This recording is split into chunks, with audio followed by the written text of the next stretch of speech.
We sat there all crowded in my bedroom.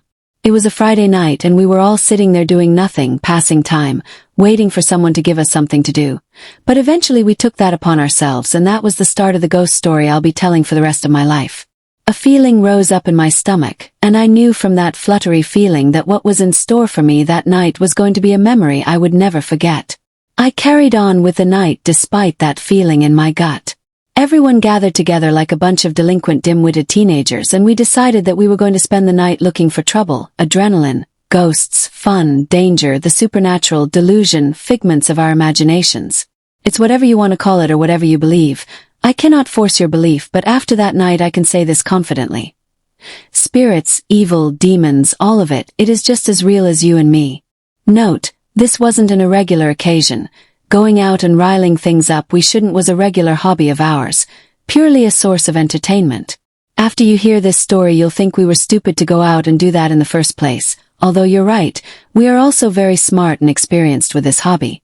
This is just an example of us pushing it a little too far. There were 6 of us: myself, my best friend Mallory, my brother Maliki, his girlfriend Skylar, my cousin Kylie, and my brother's lifelong friend Fernando. Although our stories are all very similar, everyone has their own side of every story. This is my side. We were all riled up and ready to get scared shitless as we drove down Ogden Historic 25th to the Bigelow Hotel. You may know it as the Ben Lomond Hotel, or the one by the big Wells Fargo sign. Now there's about a 50-50 chance you've heard the stories. Not a lot of people talk about it these days. I heard the stories from my parents. The Reed Hotel was the first hotel to be built on that land. There were stories about that hotel too. A lot of deaths, so evidently when the new and improved Bigelow Hotel was built bad things would follow. The first death to occur at the Bigelow Hotel was a murder. The next 2 were 2 men who took their own lives jumping off the top of the building. The 4th a suicide. The next 2 were said to be natural causes. But the 7th was the worst. A man was murdered. He was stabbed 44 times in the chest. And with all of that come the ghost stories. As you could have guessed, the Bigelow is said to be very haunted. It sure as hell looks haunted. Some people say they see the ghosts, some hear them or feel them. Unexplainable things happen in that hotel. The elevator, despite being repaired and replaced multiple times, will stop on floors that were not selected, open, close, then go to the next selected floor. Of course there are the most haunted rooms and floors, but that will come up. We arrived at the hotel and everyone had this weird hyped up. We could do anything, feeling we were confident and thought we were ready. As we were walking up to the door, a security guard who worked at the hotel was leaving. He opened the door for us, which was convenient because we didn't have a key card to get in, and he got in his car and drove away. We walked inside. We are all familiar with this hotel because we have been here multiple times at family gatherings and such, so we quickly find our way to an elevator to avoid getting talked to by a receptionist or anyone that might end up kicking us out. Once we are in the elevator we have to decide what floor to go to. We could go to the 6th, 3rd, 9th, or the 11th floor, which is the top floor. All of these floors we had a reason to visit, but the top floor was our main destination because it was said to be one of the most haunted floors, and the most haunted rooms are on this floor. Rooms 1102, 1106, and the most haunted, 1101. But we figured we would save that for last, so we went to one of the other ones. Every floor we went to nothing happened other than an uneasy feeling and this really nice security guard. It was the same one that opened the door for us. I had thought he left, but figure he just must have come back until I saw him on every floor we went to. We watched him lock the stairwell so couldn't take the stairs, but I would see him at the end of a hall, then get on the elevator, walk a little and see him again. He was very friendly, so no one was really thinking too much about it at the time. It was just a coincidence, but then on the 10th floor he got on the elevator with us. He started to tell us stories as we went down again, telling us that he sees ghosts while he's working every day. He told us about the elevator stopping on floors it wasn't supposed to. He said that when the elevator does that it's stopping to pick up the ghosts, and then, like he had been saying, the elevator stopped on the wrong floor. The guard puts his arm out and with a straight kind face says, to the ghost, "Come on in, little buddy," as he directs what looks like nothing into the elevator. We all laughed it off, and then it stopped again. This time no ghosts. It was a woman and her dog. As she entered the elevator, then she acknowledged everyone but the guard, even though he acknowledged her. Her dog would not stop barking at the corner where the guard and the ghost were standing. The woman apologized and made it clear that this was strange behavior for her dog, and when she got off she apologized, again acknowledging everyone but the guard. Do you see what I'm getting at here? I think the guard is a ghost. I have no proof other than something was just not right with him, but something was really not right with him. After that strange elevator ride, we headed back up to the 11th floor. When we got up there, we were all feeling a bit weird. The energy up there was strong, and it encouraged us to investigate. We made our way straight to room 1101. Everyone continued to wander around that hall, but I was stuck at this door. The corner of it was worn down, and there were splintered pieces of wood breaking off from the door.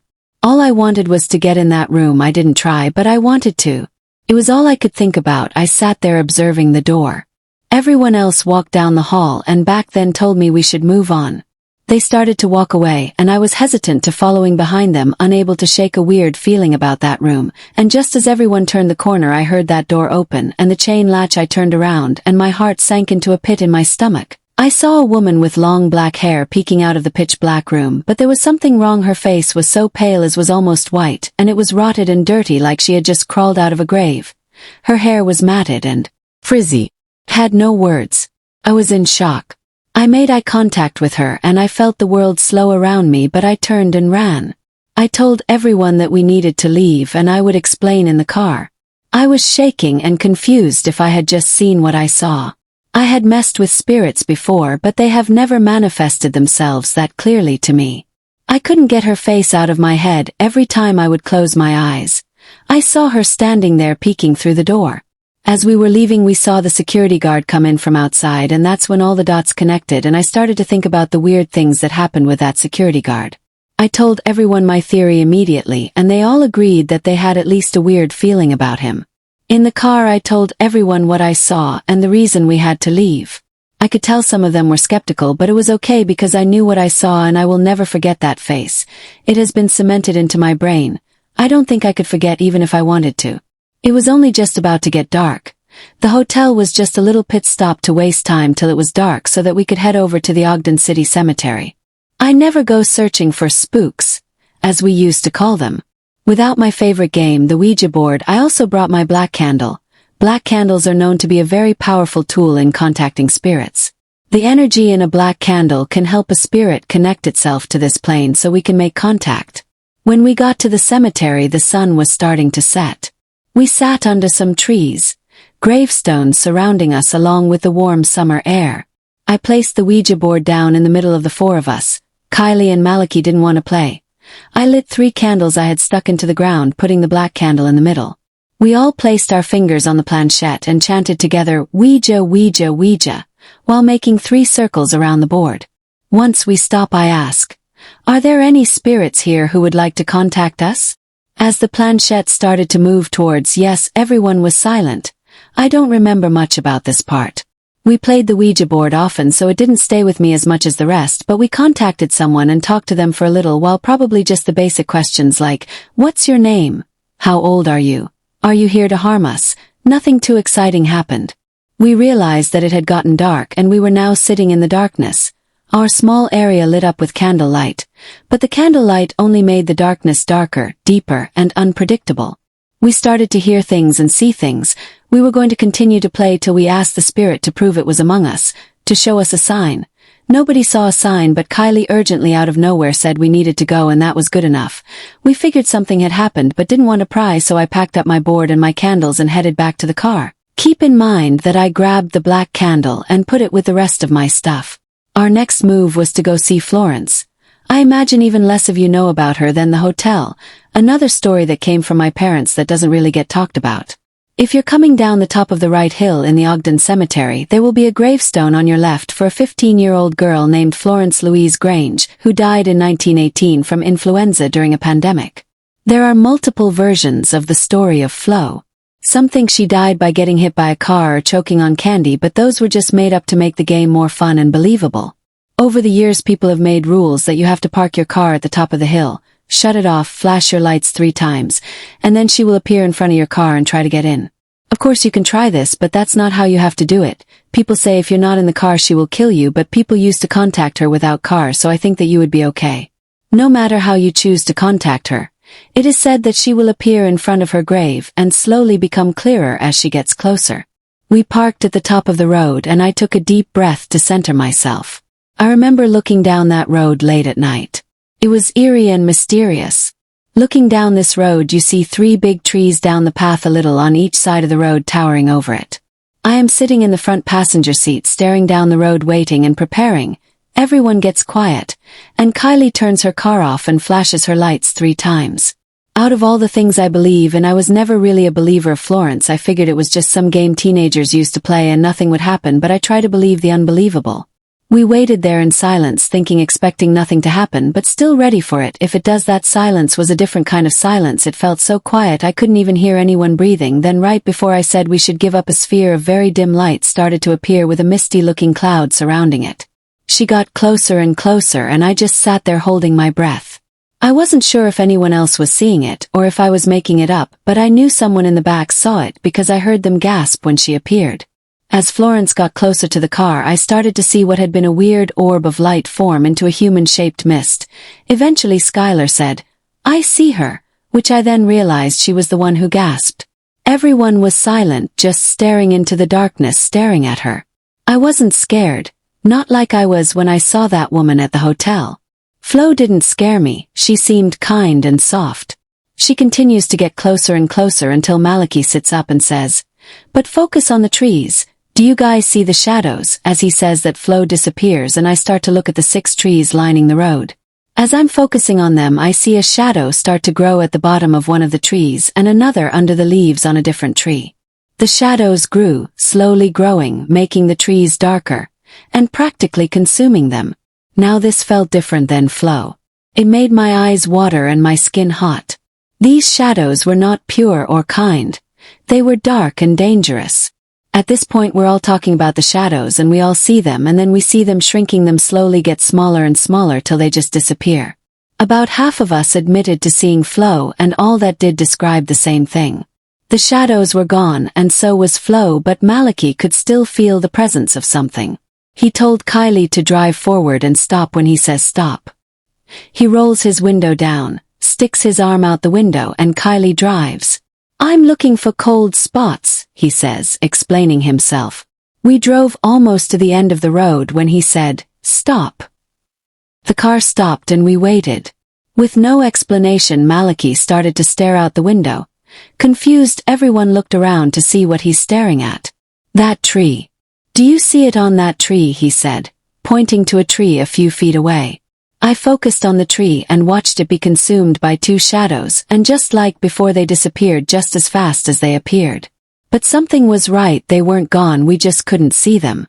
I looked around at the surrounding graves, taking in the eerie feeling you get from cemeteries at night. "What was that?" Kylie said, explaining she just saw a man walk behind her car in the rearview mirror. Bang! Something just slammed against the back window on the passenger side. Everyone either jumped or screamed. My heart felt like it stopped, and I just sat there waiting for someone to say that it was them, but no one did. We decided that it was probably a good idea to be on our way, especially considering the fact that we weren't supposed to be in that cemetery after dark, and the cops would start patrolling soon. We moved on once again to the Evergreen Memorial Cemetery. We were just going to stop by there and see how we felt, to see if we should mess with a few more spirits. I wasn't in on this one though. I wanted to skip it and head home because of bad experiences with that cemetery in the past. The last time we got the itch to go out looking for spooks, we were at that cemetery, and I continued to see this dark shadow man. He was barely there, but you couldn't miss him when he was. I saw him in the corner of my eye behind trees. Then when we played the Ouija board, because that's what we were doing there, it ended in a pretty terrifying experience. If you can tell by now, I don't particularly scarce the easiest, but that experience scared the shit out of me. No one else saw him, but I can say from the feeling of suffocation that he was very real. Out of nowhere he had appeared by a bush, and then before I could process what I saw, I felt pressure on my throat. I couldn't breathe. In a panic, I pulled my fingers off the board and screamed. As I did that, the pressure realized and I was okay. I had my sister back, then she helped calm me down since I was so terrified I could barely talk and had barely enough strength to walk. I took a break after that night, and now I am back for the first time since it happened. When we got there, I immediately felt a weight over my whole body. It didn't help that I was already drained from the rest of the night, and now as we drove around, everyone was talking, and all I could do was watch out the window. I was so scared I would see him standing in the darkness, but I could tear my eyes away. We stopped for a moment, just kind of sat there. A few of us got out of the car and walked around. I stayed in the car. Everyone was feeling sketched out and didn't want to stay out there, so we continued to drive around. I was almost over my paranoia when I saw a man looking at me from behind a tree. I tried to convince myself I imagined it, but there he was again and again and again. Every time he would disappear behind a tree, he would appear by another. He was everywhere. I started to tense up. I felt all my muscles tighten and I felt stuck. I knew I wasn't. All I had to do was move, but it was as if something was holding me back from making that decision. I had reached my limit and had to get out of there. I told Kylie we needed to head back, and everyone agreed, so we drove to Skylar's house. I had thought that when I left the cemetery I would feel better and I could calm myself down, but as we drove it only got worse. I couldn't move and I started to feel a pressure on my chest. I tried to calm down and breathe through it the best I could, but every time the tension would start to realize it came back stronger. I couldn't tell anyone because it felt like I was isolated from them, like if I even tried to speak they wouldn't hear me. Suddenly Mallory grabs my arm and asks, "Hey, are you okay?" When she did that, she must have snapped me out of it, cause my body loosened and I could breathe. I told her I was okay. Later I told her what had happened. However, I was still drained, feeling that kind of stress, adrenaline and energy in my body. Felt like I was dreaming. I was mentally drained and physically drained. I was ready to go home and sleep. I didn't get what I wanted. When we got to Skylar's house, I had everyone get out of the car. I cleansed them with sage, then I cleansed myself. Everyone described the same sense of relief after they were cleansed, but we were all still very jumpy and foggy. We went inside for a little bit, and as we were sharing our night with Skylar's dad, Kylie asked me to look at her back really quick. I got up and lifted her shirt. There were 3 big scratch marks down the middle of her back. The placement of these scratches proved that they couldn't have been self-inflicted, and even if it was possible, she had just had shoulder surgery and didn't have a lot of leeway for moving around. Apparently she had felt a pain in her back way back when we played the Ouija board at the Ogden City Cemetery, but didn't say anything till now cause she thought it was in her head. Skylar got her stuff and we headed home to my house. Everyone except Kylie was pretty much at my house all the time, so my house was home. That was one of the most silent car rides I've ever had. I suppose everyone was trying to make sense of the night. It was a lot for a mind to handle. We got to my house and Mallory was helping me gather my stuff. Ouija board, candles, sage, etc. We had everything, but that black candle was missing. I swore on my life that I grabbed it. Mallory swore on hers that she watched me grab it. We searched the whole car, but there was no luck. I figured it would turn up and told Kylie to let me know if it does. Everyone walked in together and headed upstairs. I watched every person there walk straight into my parents' room. I was the last one up the stairs and I went into my room, which is just across the hall, set down all my stuff, but I walked in, turned the light on, and there was that black candle, covered in dirt and pine needles from me sticking it in the ground. It was sitting on my bed and it was balanced so that it stood straight up. It felt like I got hit by a tsunami-sized wave of emotions.